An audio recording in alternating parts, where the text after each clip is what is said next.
Hello everybody, this is Anthony John Agnello, Senior Social Editor at GamesRadar. Given where the PlayStation 3 ended up, it's hard to remember just how bad things were at the beginning. Even by the end, when PS3 finally passed Xbox 360 in global sales and had earned the respect of the gaming world, it still wasn't a perfect machine.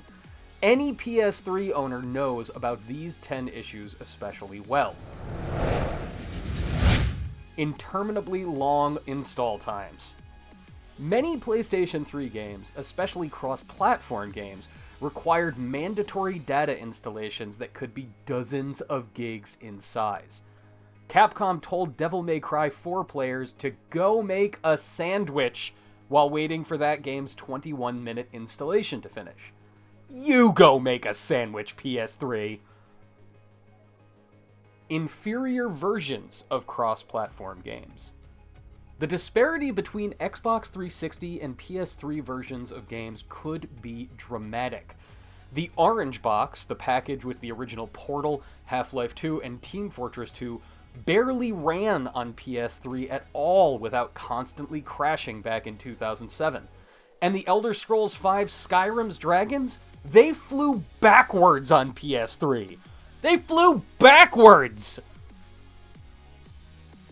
Vanishing backwards compatibility. For people that love old games, the promise of the PS3 was remarkable at launch. It could run PS2 and PS1 games with improved load times and even graphical smoothing after a couple of firmware updates. As the PS3 matured, though, the support vanished. First, a cheaper PS3 that opted for software emulation over hardware emulation appeared, and then the PS3 Slim did away with backwards compatibility entirely, leaving fans who wanted to play Final Fantasy XII in glorious 480p to weep. Those damn squishy L2 and R2 buttons.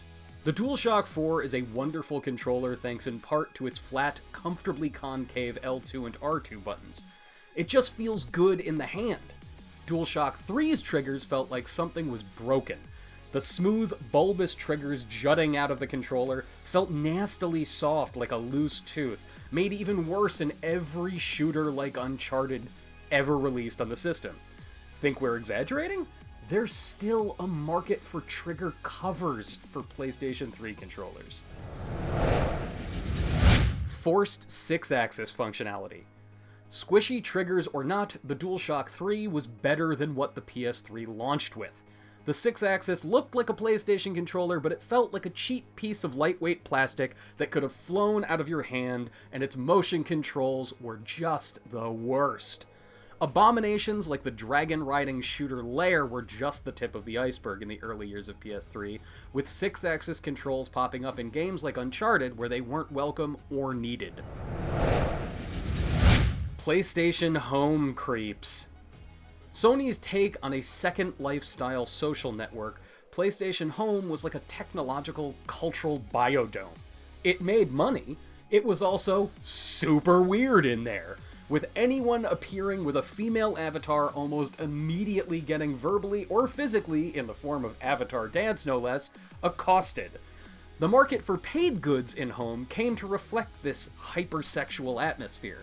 People could spend real-world monies on imaginary golden sex bots. PlayStation Home was an odd place. Exciting exclusives are announced and then never come out. Final Fantasy Versus 13 was announced as a PS3 exclusive in 2006. The Last Guardian was revealed for PS3 at E3 2009. Koei Tecmo's Nioh was announced as a PS3 exclusive even before Sony had publicly revealed the console all the way back in 2004. All of those games eventually came out in late 2016 and early 2017. At least they actually got released, though. Other PS3 exclusives, like Rockstar's Agent and SCE's 8 Days, got big public showings before disappearing forever. No controller charging in standby mode. The final entry in the trio of PS3 controller-related woes.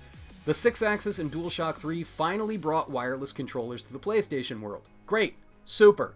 Those controllers will only charge when connected to the PS3 via USB cable, and the dang console is still turned on. thus cutting into the convenience offered by wireless controllers in the first place. That abysmal curved surface. The PS3 went through 3 major revisions over 10 years, losing key features like backwards compatibility along the way, but making a plethora of welcome changes as well. The PS3 Slim is still a gorgeous compact machine, and the 2012 PS3 Super Slim, while feeling a bit cheap compared to the Slim, is priced right and far more durable than the heavy, fragile original. All 3, though, are a nightmare for any organized entertainment center thanks to Sony's insistence on a curved surface.